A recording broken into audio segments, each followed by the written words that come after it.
அன்பிற்கினிய நேயர்கள் அனைவருக்கும் என்னுடைய ஆங்கில புத்தாண்டு வாழ்த்துக்கள். நான் உங்கள் கல்வடங்கம் சத்யநாராயண சர்மா பேசுகிறேன். இன்னைக்கு அந்த ஆங்கில புத்தாண்டு எப்படிப்பட்ட பலன்களை 12 ராசிக்கும் தரப்போகிறது, இந்தியாவுக்கு பொதுவான பலன்கள் எப்படி இருக்க போகிறது அப்படிங்கிறத தான் இப்போ பார்க்க போகிறோம். அதாவது 1/1/2024 அன்று பஞ்சமி திதி திங்கட்கிழமை கன்னியா லக்னத்தில் சிம்ம ராசியில் மகம் நட்சத்திரத்தில் இந்த ஆங்கில புத்தாண்டு இனிதே பிறக்க போகின்றது. மகம் நட்சத்திரம்னாலே ஜகத்தை ஆழ்வாங்க அப்படின்னு ஒரு முதுமொழி இருக்கு. ரொம்ப விசேஷமான நட்சத்திரம்.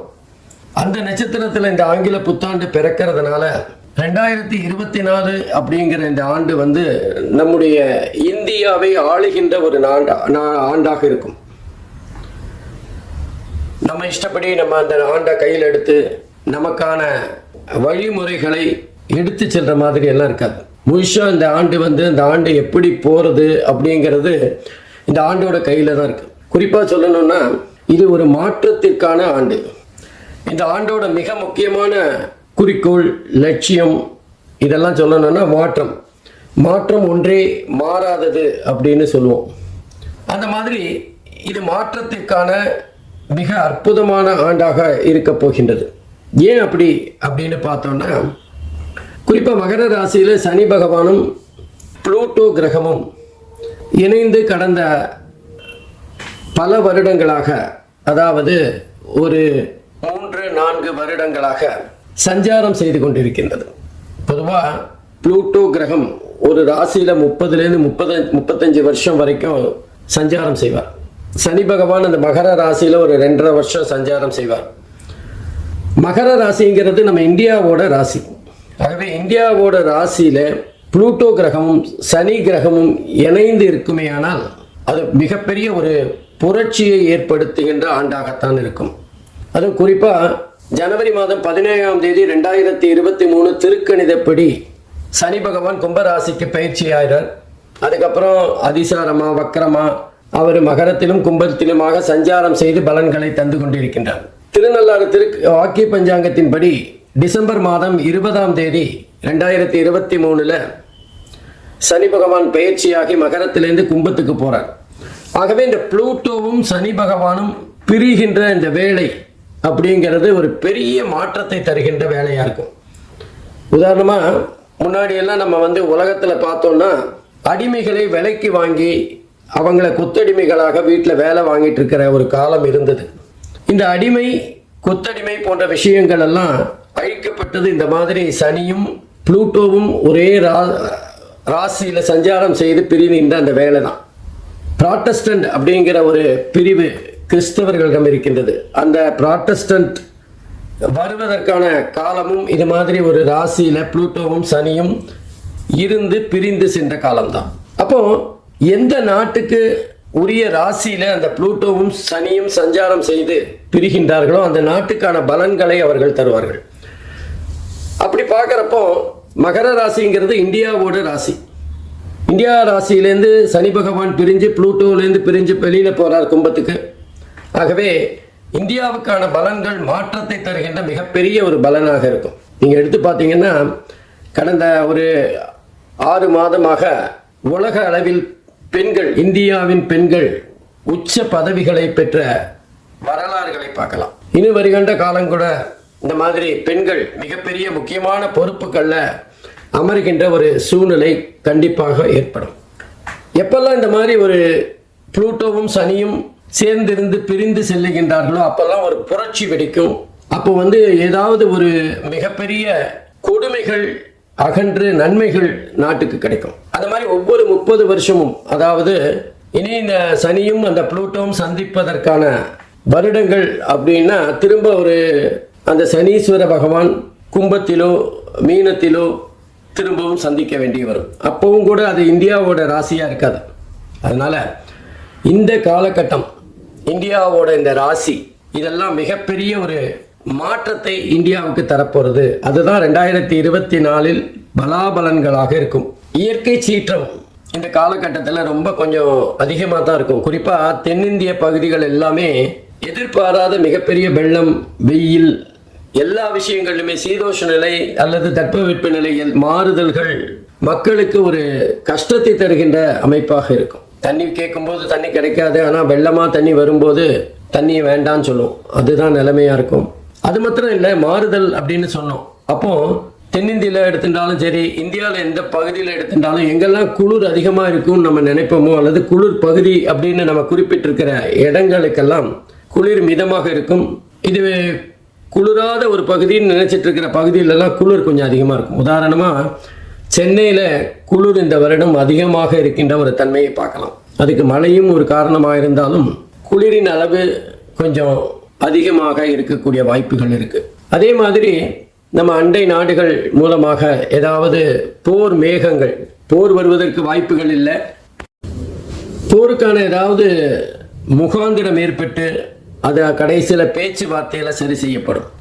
ஆகவே ஒரு விதமான பதட்டமான எல்லை பகுதியில் பதட்டம் எப்பவுமே இருந்துட்டு இருக்கிற மாதிரியான ஒரு சூழ்நிலை இருக்கும்.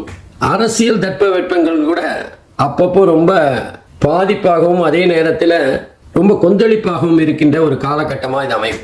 எதிரிக்கு எதிரி நண்பன் சொல்லுவோம், ஆனால் அரசியலில் எதிரி நண்பர் இதெல்லாம் கிடையாதுங்கிற ஒரு தாத்பரியம் இருக்கு.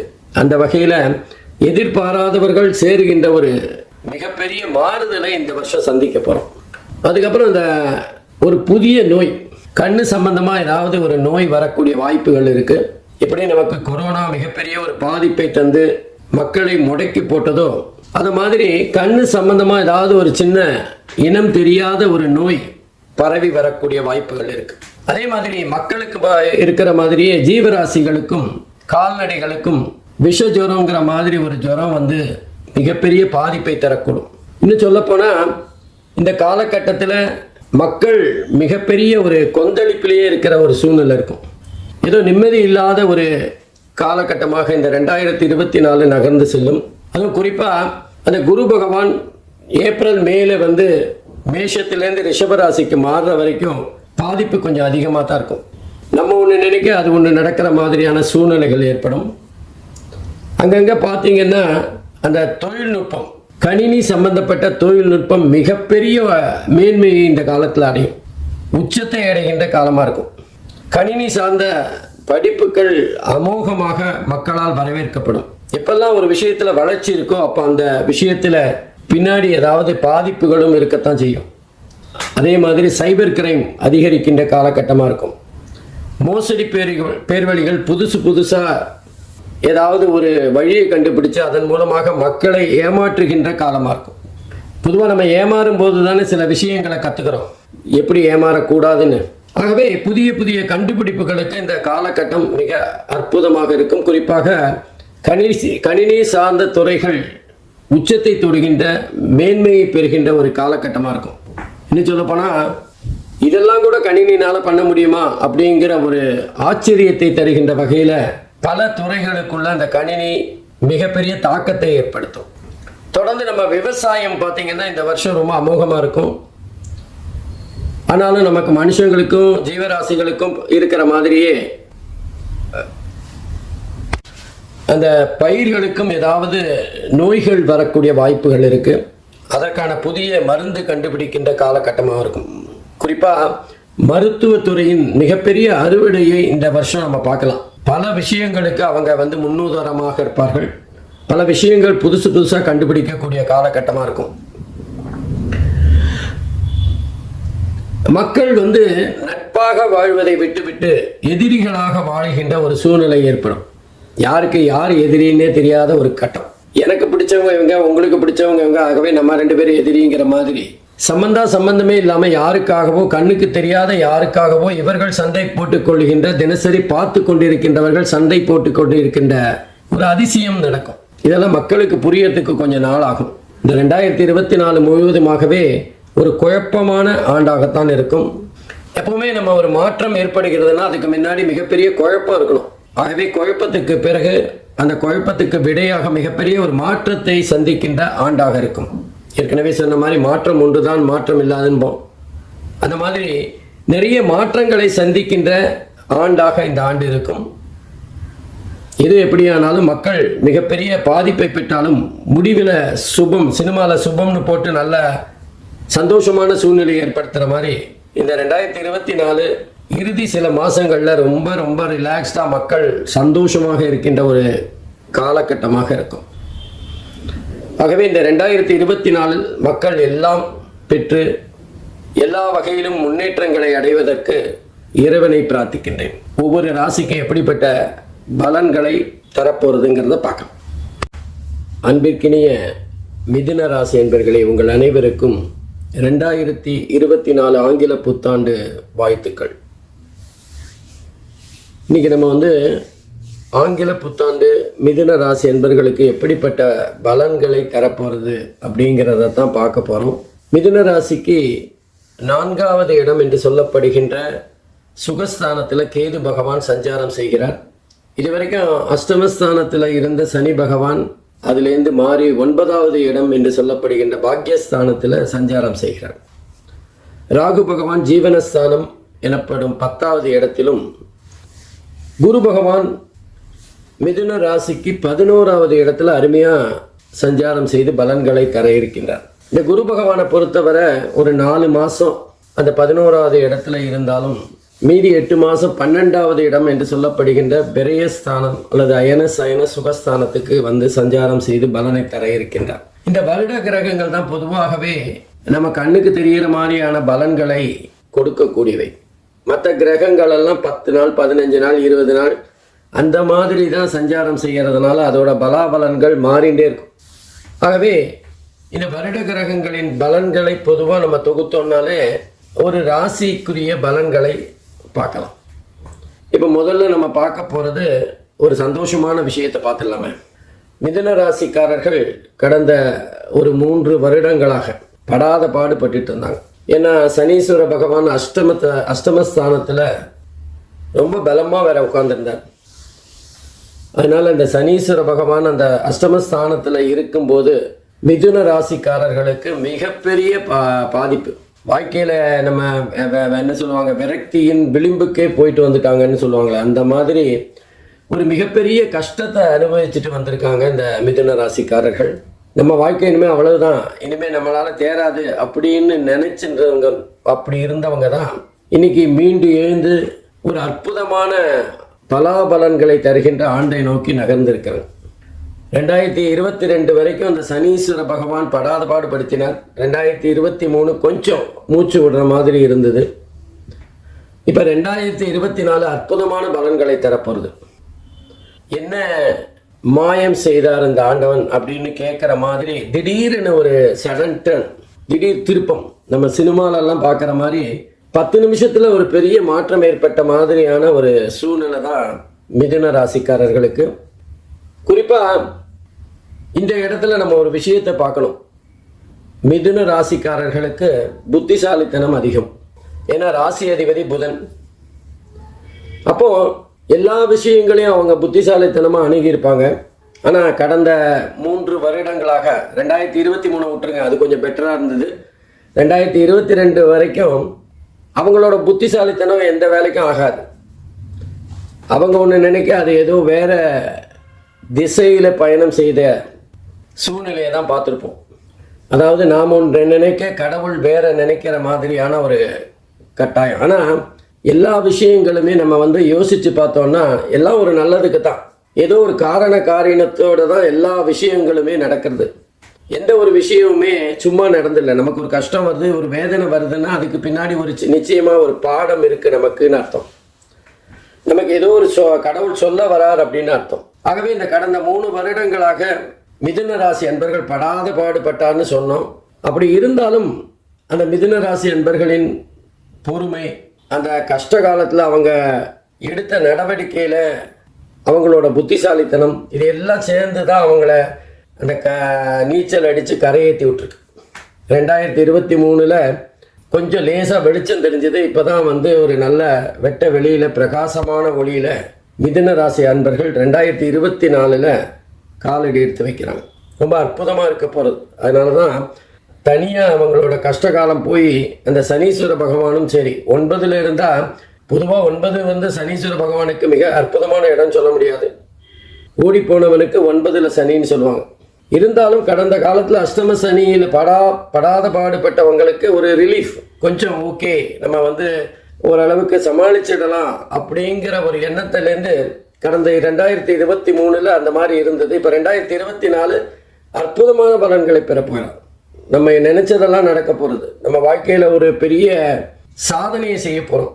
ஆகவே உங்களோட புதிய முயற்சிகள் என்ன வேணால் செய்யலாம். வேலையை விட்டுட்டு புது வேலைக்கு போகலாம், இல்லை புதிய தொழில் ஆரம்பிக்கலாம். எல்லா முயற்சிகளையும் செய்ய வேண்டிய காலகட்டம் இது. அதனால் மிதுன ராசி அன்பர்களுக்கு சனி பகவானின் அற்புதமான அமைப்பு இப்போ வந்து சிறப்பாக இருக்குது. அற்புதமான அமைப்புங்கிறத விட கடந்த காலத்தை விட சிறப்பான இடத்துக்கு சனி வந்திருக்கார். அதே மாதிரி மிதுன ராசிக்கு 10வது இடம் ஜீவனஸ்தானத்தில் ராகு பகவான். பொதுவாக ராகுவுக்கு மீன ராசி ஓரளவுக்கு நன்மையை தருகின்ற ஸ்தானம் தான். 10வது இடம் வேணா அவருக்கு ராகு பகவானுக்கு அவ்வளவு உகந்த இடம் இல்லை, சுகஜீவனம்னு சொல்லலாம். பட் இருந்தாலும் குருவோட வீடு ராகுவுக்கு ரொம்ப நல்ல பலனை தருகின்ற ஒரு அமைப்பு தான் இருக்கும். கெடுபலன்கள் குறைவாக தருவார். ஆகவே இந்த 10வது வீட்டில் ராகு பகவான் வேலை விஷயத்தில் பெரிய மாற்றங்களை ஏற்படுத்துவார். வேலையில் பதவி உயர்வு வரும். நம்ம வந்து இது வரைக்கும் 4 பேர் சொன்ன விஷயங்களை செஞ்சுட்டு இருந்தோம்னா திடீர்னு நம்ம வந்து முதலாளி ஆன மாதிரி ஒரு பெரிய பதவிக்கு மாறுகின்ற ஒரு சூழ்நிலை ஏற்படும். மிதுன ராசிக்காரர்கள் அரசியலில் இருந்தாங்கன்னா திடீர்னு மந்திரி ஆகக்கூடிய வாய்ப்புகள் கூட வரும். நம்ம எம்எல்ஏவே ஆலையை எப்படி மந்திரி ஆனோம் அப்படின்னு ஆச்சரியப்படுற மாதிரி வேகமாக பல திருப்பங்கள் ஏற்பட்டு திடீர்னு நமக்கு ஒரு வாய்ப்பு அந்த மாதிரி ஏற்படும். பதவி, புகழ், அந்தஸ்து, கௌரவம் எல்லாம் நம்மளை தேடி வருகின்ற சூழ்நிலையை ராகு பகவான் ஏற்படுத்துவார். ஆனால் லேசாக அந்த குழப்பங்கள் இருக்கும். அதாவது ராகு பகவான் 10வது வீட்டில் இருக்கும்போது அப்பா போருண்டா, நம்மளால் முடியல, ரொம்ப கஷ்டமாக இருக்குது அப்படின்னு சொல்கிற அளவுக்கு வேலையை தருவார். ஒரு உடல் அசதியை ஏற்படுத்தி விடுவார். கொஞ்சம் ரெஸ்ட் எடுத்தால் பரவாயில்ல, ரிலாக்ஸ்டாக கொஞ்சம் இருந்தால் பரவாயில்லன்னு ஒரு எண்ணத்தை ஏற்படுத்திடுவார். மற்றபடி அவர் பொருளை தருவார், பணத்தை தருவார், நல்ல பதவி, புகழ், அந்தஸ்தை எல்லாத்தையும் தரப்போகிறார். ஆனால் எல்லாமே இருந்தாலும் மனுஷனுக்கு முக்கியமாக தேவைங்கிறது கொஞ்சம் ரெஸ்ட்டு. அந்த ரெஸ்ட்டை தான் இந்த ராகு பகவான் தரமாட்டார். இருந்தாலும் கையில் பணம் இருக்கிறதுனால பெரிய கஷ்டங்கள்லாம் சின்னதாக தான் தெரியும். அதுக்கு அடுத்தது நம்ம பார்த்தோம்னா குரு பகவான் 11வது இடம் லாபஸ்தானத்தில் இருந்து அற்புதமான பலன்களை தர இருக்கிறார். பொதுவாக 11வது வீடு எல்லா கிரகங்களுக்குமே சிறப்பான பலன். குறிப்பாக ராகு குரு பகவான் இருக்கிறதுனால தொழில் செய்கிறவங்க, வியாபாரம் செய்கிறவங்க, கலைஞர்கள் எல்லாருக்குமே பண வரவு அதிகமாக இருக்கும். ஆனால் அதே நேரத்தில் நம்முடைய பொருளாதாரம் உயரும், சேமிப்பு உயரும். நம்ம பல புதிய சொத்துக்களை சேர்க்கின்ற வாய்ப்பு கிட்டும். திருமணம் ஆகாதவங்களுக்கு திருமணமாகும். புத்திரபாகியம் இல்லாதவங்களுக்கு புத்திரபாகியம் ஏற்படும். நல்ல விஷயங்கள், சுப காரியங்கள் எல்லாமே இந்த குருவினால் ஏற்படுகின்ற ஒரு சூழ்நிலையை பார்க்கலாம். ஆகவே மிதுன ராசி என்பர்கள் இதுவரைக்கும் நம்ம வந்து மிதுன ராசிக்கு அஷ்டம சனியில் இருக்கும்போது காதல் தோல்வி தான் ஏற்பட்டிருக்கும். காதலில் பிரச்சனை ஏற்பட்டிருக்கும். அடிதடி வரைக்கும் போயிருக்கலாம் காதலில். ஆனால் அந்த காதல் திரும்ப வருமா அப்படின்னா நிச்சயமாக வராது. ஆனால் வேற ஒரு வாழ்க்கை அமையக்கூடிய வாய்ப்பு இருக்குது. காதல் தோல்விக்கு பிறகும் ஒரு வாழ்க்கை அமையக்கூடிய வாய்ப்பு மிதுன ராசி என்பர்களுக்கு இருக்குது. அடுத்தது பார்த்தோம்னா கேது பகவான் 4வது இடம் சுகஸ்தானத்தில் உட்கார்ந்துருக்கார். மிதுன ராசி என்பர்கள் படிக்கும்போது கொஞ்சம் கவன சிதைவு அல்லது நம்மளோட படிப்பில் கான்சென்ட்ரேட் பண்ண முடியாத ஏதாவது மனசில் உளைச்சல்கள் ஏற்படலாம். படிக்கிறதுங்கிறது ரொம்ப சிரமமாக இருக்கே, நம்ம வந்து கஷ்டப்பட வேண்டியிருக்கே அப்படிங்கிற ஒரு நினைப்பு ஏற்படும். நினைப்பு தான் பொழப்ப கடுக்குன்னு சொல்லுவாங்க. ஆகவே மாணவர்கள் கொஞ்சம் சந்தோஷமாக இருக்கணும் அப்படிங்கிறதுனால படிப்பை கோட்டை விடக்கூடிய வாய்ப்புகள் இருக்குது. கோட்டைன்னா அப்படியே விட்டுற மாட்டாங்க. ஏன்னா புத்திசாலித்தனமான ராசி தான் மிதுன ராசி. ஒரு சின்ன சர்க்கிள் 95 வாங்கினா 90 வாங்கினா அது கஷ்டம் தானே. ஆகவே படிப்பில் ஒரு சின்ன சர்க்கிள் இருக்கத்தான் செய்யும். அதே நேரத்தில் சொத்து வாங்கிறது அல்லது வீடு வாங்கிறது அல்லது வீடு மாறுறது போன்ற விஷயங்கள்லாம் ஏற்படும். எல்லாமே நம்ம நினச்ச மாதிரி உடனே ஏற்படாது. கொஞ்சம் போராடி தான் ஜெயிக்க வேண்டிய காலகட்டமாக இருக்கும். புதிய வாகனங்கள் வாங்க வேண்டிய ஒரு சூழ்நிலையை, கட்டாயத்தை ஏற்படுத்தி விடுவார். பழைய வாகனம் மக்கர் பண்ணால் புதுசு தானே வாங்கியானோம். ஆகவே மிதுன ராசி அன்பர்களுக்கு கேது பகவான் மிகப்பெரிய அளவில் பலன்களை 4வது வீட்டிலேருந்து தரப்போறதில்லை. கொஞ்சம் நம்முடைய சுகத்தை கெடுக்கத்தான் செய்வார். கேது பகவானை பொறுத்தவரை எந்த ஸ்தானத்தில் எந்த பாவத்தில் இருக்காரோ அந்த பாவத்துடைய காரகத்தை கொஞ்சம் தடங்கல் படுத்தக்கூடியவர். அப்போது 4வது வீடுங்கிறது வீடு, வாசல், படிப்பு, தாயார் போன்ற விஷயங்களை சொல்லக்கூடியது. அது சம்பந்தமான பிரச்சனைகள்லாம் வரலாம். தாயாருடைய உடல் நலத்தில் ஏதாவது ஒரு பிரச்சனை வரலாம். பெண்கள் புத்திர பாக்கியம் ஏற்படுறதில் தாமதம் ஏற்படலாம். சில பேருக்கு அவங்களுக்கு கர்ப்பப்பையில் ஏதாவது சின்ன பிரச்சனைகள் இருப்பதை கண்டுபிடிக்கலாம். அந்த கர்ப்பப்பை சிகிச்சைக்கு பிறகுதான் புத்திர பாக்கியம் ஏற்படணுங்கிற ஒரு சூழ்நிலை ஏற்படலாம். ஆகவே மிதுன ராசியை பொறுத்தவரை இந்த கேது பகவான் ஓரளவுக்கு தடங்களை அல்லது நம்ம வேகமான முன்னேற்றத்தை தடுக்கத்தான் செய்வார். கொஞ்சம் ஸ்லோ பண்ணிடுவார். அளவுக்கு மீறினா அமிர்தம் நஞ்சுன்னு நினைக்கக்கூடிய ஒரு கட்டாயத்தை உணர வைப்பார். கொஞ்சம் மெதுவாக தான் மெதுவாக போய் வெற்றியை பெறலாமே அப்படிங்கிற தன்மையை தருவார். நம்ம இது வரைக்கும் நம்ம சுயமாக சிந்திச்சிருந்தவங்க திடீர்னு கடவுளை நம்பிக்கையை அதிகரிப்பார். நம்ம கடவுளை நம்பி எப்படியாவது இதை வெற்றியடைய வைக்கணும் அப்படின்னு கேட்கக்கூடிய சூழ்நிலை ஏற்படுவார். ஆகவே மிதுன ராசியை பொறுத்தவரை கேது ராகு சுமாரான பலன்களை கொடுத்தாலும் கடந்த காலங்களை கம்பேர் பண்ணும்போது ரொம்ப அற்புதமான பலன்களை பெறப்போகிறார்கள். ரொம்ப கஷ்டப்பட்டாங்கல்ல, அதுலேருந்து அவங்களுக்கு ரொம்ப ரிலீஃப் கிடைக்கக்கூடிய வாய்ப்புகள் இருக்குது.